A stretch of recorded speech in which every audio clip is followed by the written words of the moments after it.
Fala galera, beleza? Vitor da Mecânica Moser. Hoje eu vou trazer um assunto aqui para vocês interessante, que é um upgrade para carros automáticos, né? Trata-se da instalação de um radiador extra na linha de troca de calor da transmissão automática. Falei em inglês? Calma. Isso a gente vai mostrar para vocês lá no carro o que é. Nada mais é do que um radiador para auxiliar o resfriamento da nossa transmissão automática. Dado que a nossa transmissão automática, quanto mais quente trabalha, menor é a sua vida útil. E aí vocês perguntam, afinal, de onde vem esse calor, essa temperatura excessiva da transmissão, né? A transmissão automática não tem um acoplamento direto entre o motor e a transmissão. O acoplamento se dá através de um conversor de torque. Então, o que é um conversor de torque? Ele é como se fosse um ventilador virado um de frente para o outro. Então, imagine que o motor está aqui e aqui está a transmissão. Sendo o motor um ventilador soprando e esse outro ventilador, que seria a transmissão, ela vai receber esse vento e vai começar a girar, né? Essa é uma analogia bem simples de um conversor de torque. Porém, isso não é feito através de vento, é através do fluido da transmissão automática, né? E nessa conversão de torque, esse fluido é jogado com muita força em cima da parte que fica na transmissão. Então acaba que com isso gera uma temperatura absurda nessa conversão de torque. Nós também temos um pouco de perda de giro ali, né? Vamos supor que o motor gire a 1000 RPM, a transmissão vai girar em torno de 950. Você perde um pouco nesse sistema de acoplamento que é fluido, né? Existe nesse conversor de torque um sistema chamado lock-up, né? Esse lock-up ele vai entrar em sobremarcha. Por exemplo, o carro vem lá, primeira, segunda, terceira, na quarta marcha, ele vai acionar o lock-up quando o carro está em velocidade de cruzeiro. Para quê? É justamente para diminuir essa perda aí de giro, né? Então, entrou o lock-up, vira de fato um acoplamento mecânico entre a parte do motor e a parte da transmissão. Então, assim não gera calor. Por isso que em velocidade de cruzeiro a transmissão tende a esfriar um pouco mais, justamente porque a parte do conversor de torque que gera calor não está trabalhando, né? Então, com isso a gente consegue baixar um pouco a temperatura da transmissão e ganhar um rendimentozinho a mais, porque não vai ter essa perda de rotação. Uma forma interessante de você ver o lock-up acionando, você sai, por exemplo, de um semáforo e vai observando o ponteiro de RPM. Vai lá, primeira marcha, passou para a segunda, ele cai, aí vai subindo, passou para a terceira, ele cai, aí vai subindo, passou para a quarta marcha, ele vai ficar em quarta marcha e daqui a pouco ele vai dar uma caidinha de leve. Essa caidinha de leve é o lock-up acionando, é como se fosse uma quinta marcha, mas na verdade é só o lock-up acionando, fazendo com que aquela perda de rotação não exista mais. Bom pessoal, vamos lá agora para essa tabela que está aparecendo aí para vocês. É uma tabela de expectativa de vida do fluido da transmissão. Vocês estão acompanhando aí, né? Então ela basicamente vai cruzar aqui, ó, a temperatura do fluido da transmissão com a vida da transmissão em quilometragem, tá? Isso é uma estimativa de vida, né? Então nós temos aí, ó, em 80 graus, nós temos pouco calor, vida longa dessa transmissão. Mais de 160 mil quilômetros rodados aí, garantidos, se ela trabalhar nessa média de 80 graus. Aos 90 graus, 105 seria ali a temperatura ideal de trabalho. Entre 80 e 105 graus, né? Uma temperatura boa para essa transmissão operar.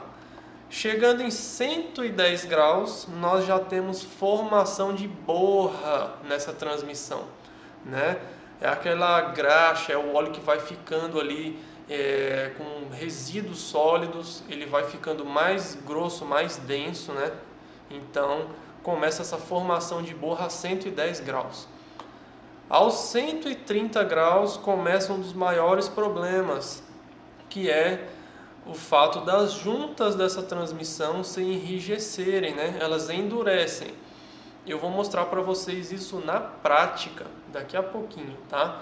Então, aos 130 graus essas juntas endurecem. Aos 150 graus essa transmissão começa a patinar, tá? começa a ter patinação nas embreagens internas da transmissão. E aos 160 graus, elas começam, né, aí juntas as embreagens se queimam, o fluido carboniza, e aí realmente a transmissão dá um PT total, né? Então, como está aqui em cima, muito calor, vida curta para essa transmissão, né? Então, infelizmente, o sistema de troca de calor original ele não consegue baixar essa temperatura em menos de 90, menos de 80 graus com um carro em plena carga. Segundo as leis da termodinâmica, você não consegue igualar uma temperatura com a outra, desde que essa temperatura mais alta seja muito mais alta do que a que está aqui embaixo, né? Para vocês terem uma ideia, esse ar-condicionado que está atrás de mim, quando você seleciona lá, um exemplo, 16 graus, né, que é o mínimo que ele dá, não quer dizer que aquele ar-condicionado está soprando um vento a 16 graus. Na verdade, o conjunto evaporador desse ar-condicionado vai estar lá em menos 1 grau a 0 grau. Então ele vai estar numa temperatura bem mais baixa do que a temperatura que eu selecionei. É justamente por conta dessa troca térmica, né? A gente não consegue selecionar 16 graus e garantir, né, que o ambiente esteja a 16. O que eu quero dizer com isso? Eu colocando 16 graus saindo de fato, 16 graus real saindo ali no vento soprado, não vai fazer a minha sala, o meu ambiente estar a 16 graus, né? Então, para nós conseguirmos baixar uma temperatura a certo nível, nós temos que descer muito mais a nossa fonte de origem, né? Então, lá no caso do trocador de calor original, onde que isso entra, né? Vai ser justamente nessa diferença de temperatura. O meu sistema de arrefecimento vai trabalhar na média de 90 graus. Então, para eu conseguir baixar um fluido abaixo de 90 graus, eu teria que estar pelo menos ele a 60, 70 graus, né? Então, é aí que fica a diferença do radiador externo para o trocador de calor original.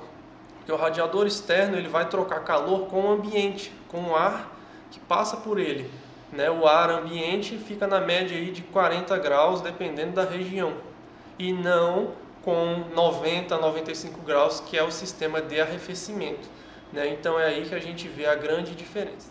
Bom, pessoal, então, na nossa opinião de oficina, a gente só vê como vantagens a instalação desse kit.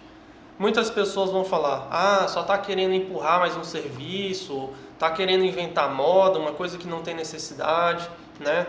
Mas falando de oficina, é muito mais lucrativo a gente fazer uma transmissão automática por completo, quando ela é DPT, do que instalar um kit desses, né? Então, aqui não se trata de faturamento, mas sim de uma melhoria para o carro de vocês, né? A gente também tem um outro fator importante, que a maioria dos carros importados não foram projetados para o clima brasileiro, tá? É o caso dessa Toyota Prado, que nós vamos mostrar para vocês. É um carro que foi projetado para andar no Japão, então lá a temperatura é extremamente baixa, né? Já as rodovias brasileiras, a gente sabe que a temperatura é bem mais elevada, né? E, infelizmente, alguns casos onde o cliente vai puxar um trailer, pegar uma duna, né? Muita gente gosta de viajar, passa pelas dunas, é onde força bastante ali, né, o sistema da transmissão. Então fica um upgrade, né, bem interessante para quem gosta de fazer essas aventuras. Bom, pessoal, então vamos lá para mostrar no carro como que ficou a instalação do radiador, beleza? Então nós temos aqui a parte frontal, né? E aqui já está logo de cara o radiador do fluido da transmissão, beleza? É uma instalação relativamente simples, né? Aqui nós desenvolvemos os suportes, mantendo aí toda a característica original do carro. Não é feito nenhum tipo de corte, nenhum tipo de estrago, né? Vamos assim dizer, para instalar esse tipo de acessório. Tem alguns profissionais que vão fazer essa instalação e acabam agredindo, né? Furando o carro para passar mangueira, essas coisas. Então, nesse caso nós não fazemos, a gente prefere fazer uma instalação bem feita, sem ter que agredir o carro, sendo aí totalmente reversível, né? Vamos supor que o cliente queira vender esse carro e fale, não, eu quero que tira do meu carro para eu colocar no próximo que eu vou comprar. Então isso é possível devido à nossa instalação ser dessa maneira, tá? Então aqui, ó, nós temos basicamente o radiador já fixo nos suportes e as mangueiras que são ligadas em série com o trocador de calor original. Então aqui nós temos duas opções. A gente pode manter esse trocador original ou pode eliminar ele, né? Aqui nós optamos por manter esse trocador. A gente sabe que a temperatura, né, pela lei da termodinâmica aí, o mais quente sempre vai para o mais frio. É assim que é a condução do calor. Então nesse caso nós temos o fluido de transmissão mais quente do que o do sistema de arrefecimento. Então a gente gera como consequência um aquecimento a mais no motor. Bom, então como eu já disse anteriormente, como nós não passamos calor do sistema de transmissão para o sistema de arrefecimento, nós temos até uma redução na temperatura do motor. Foi o que alguns dos nossos clientes relataram aí após a instalação desse kit, tá? É super eficiente, ajuda na refrigeração do motor e de quebra aumenta a vida útil da transmissão, conforme eu já expliquei aí, né, naquele gráfico para vocês. Bom, galera, aqui na Mecânica Moser nós também trabalhamos com reparação de transmissão automática, beleza? Então agora eu vou mostrar para vocês aqui na prática o que uma temperatura elevada causa em uma transmissão, né? A gente está aqui com a transmissão dessa RAV4, que está logo atrás de mim ali, né? E essa transmissão ela sofreu um dano causado em um rolamento por falta de lubrificação. Agora, por que faltou lubrificação? O fluido dela estava completamente deteriorado, muito, mas muito deteriorado. Agora, por causa de que isso aconteceu? Por causa de uma fuga de pressão. Então, uma fuga de pressão no sistema hidráulico, que trabalha através de aplicações hidráulicas, gera patinação nos discos de atrito, né? Nos discos de embreagem dessa transmissão. Isso gera um aquecimento tremendo nesses discos. Gerando aquecimento, gera mais deterioração do fluido. Um fluido mais deteriorado perde a sua capacidade de resfriamento. Então é um efeito dominó que acontece aqui. E a principal consequência é essa daqui, ó. Nós temos os pistões vulcanizados, são os pistões que fazem a aplicação das embreagens, e neles nós temos as borrachas de vedação.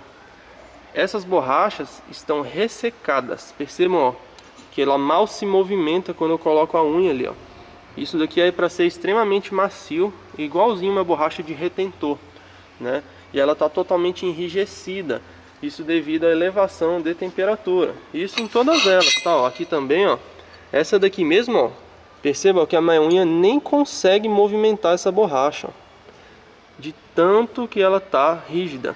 E olha lá, ó, ficam as marcas da minha unha, que a borracha está muito enrijecida. Então tudo isso é ocasionado pela alta temperatura. Essa é uma transmissão que está com 190 mil km rodados, se eu não me engano. Poderia ter uma vida útil muito mais elevada se tivesse um sistema de troca de calor mais eficiente. O sistema de troca de calor desse carro é por arrefecimento, né? Então, como eu já expliquei ali, o sistema de arrefecimento ele não dá conta de baixar a temperatura, porque ele fica só ali na casa dos 90 graus.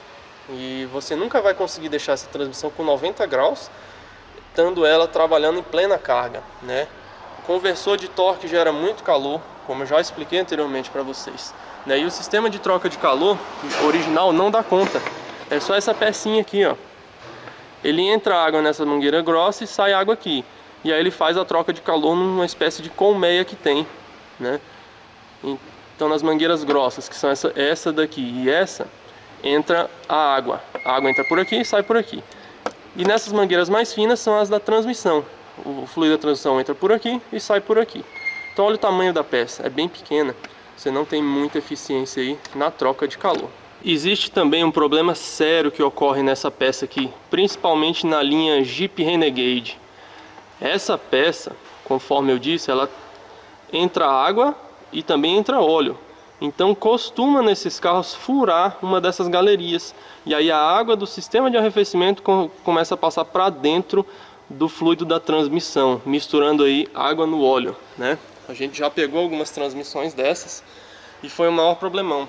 Porque na transmissão automática, quando a água entra, ela dissolve os discos de composite. São aqueles discos de fricção que eu mostrei para vocês, né? Esses disquinhos aqui, ó. eles são feitos de um material parecido com papelão. Então você pode até fazer o teste, pegar uma folha de papel, né? Uma folha de papel como essa, você molhar ela com óleo ATF, ela fica difícil de rasgar. Agora quando você molha com água, ela rasga extremamente fácil, ela esfarela. É exatamente o que acontece quando o trocador de calor da transmissão fura, passando água para o sistema da transmissão. Além disso, ocorre a oxidação completa das peças da transmissão, porque elas são em aço cru, não tem nenhum tipo de tratamento. Olha só, ela enferruja com extrema facilidade, então é praticamente irreversível o dano quando entra água na transmissão. Precisa desmontá-la por completo e fazer todo o serviço de limpeza, higienização e substituição dos discos de composite o mais rápido possível, porque quanto mais tempo se passar, mais vai ocorrer a deterioração da transmissão, beleza? De tudo isso aqui, o mais barato são os discos. Agora, quando a ferrugem pega nas peças de aço, aí o problema é gigantesco. Isso sem falar no corpo de válvulas, né? O corpo de válvulas é essa peça aqui, ó. É ela quem faz o gerenciamento hidráulico da transmissão. Então dentro dela nós temos uma série de válvulas de gaveta, e essas válvulas são em aço. E aí se pegar água, elas enferrujam e acabam emperrando, podendo até condenar um corpo de válvulas desse. Então nesse tipo de aplicação recomenda-se eliminar o radiador, né, de troca de calor por arrefecimento. Recomenda-se eliminar para tirar de vez o risco que existe desse trocador de calor furar e acontecer exatamente isso que eu acabei de falar para vocês, beleza? Bom pessoal, então aqui nesse caso o cliente já aproveitou para fazer a troca do fluido ATF, né? Nós temos a máquina que faz aí a troca completa e procedimentos exclusivos que nós mesmos elaboramos para aumentar aí a eficiência dessa troca ATF, tá? Então o cliente já aproveitou que estava fazendo essa instalação do kit radiador, já aproveitou também para fazer a substituição do fluido ATF, que nós já concluímos. Estamos aguardando o veículo aquecer para poder fazer o ajuste de nível da temperatura, né? A gente precisa que esse fluido chegue na determinada temperatura para fazer o ajuste do nível desse fluido, tá? Então tem toda uma série de critérios ao realizar o procedimento de troca do ATF também, beleza? Então vamos aguardar esse carro aquecer. Depois dele aquecido, eu vou medir a temperatura de entrada do radiador e a temperatura de saída, para vocês verem a diferença que dá nessa temperatura aí. Bom pessoal, então já está aquecido, vamos medir a temperatura de entrada, 75 graus, enquanto a de saída, 67, 66, 58, ó, lá no pezinho dele, ó, 40 e poucos graus, ó, que é lá na saída, ó, né? Então olha só o quanto de diferença que nós temos de temperatura aqui nesse radiador. E olha lá, conforme eu vou caminhando com o termômetro, a temperatura vai caindo, ó. E até que chega lá embaixo, a temperatura despenca, né? Olha aí que beleza. Então mostrando aí que de fato o radiador é eficiente. Então é isso galera, se você gostou do vídeo, deixa o seu like aí, né? Faz tudo que tem para fazer. E se você interessou em fazer esse tipo de serviço, é só agendar no telefone que está aí abaixo. A gente faz essa instalação para qualquer veículo, tá? Alguns são mais simples, outros mais complexos, depende de adaptadores, então cada carro tem a sua complexidade. Mas se você interessou em fazer esse serviço aí, podem nos chamar, que será um prazer aumentar a vida útil da sua transmissão aí, beleza? Valeu galera!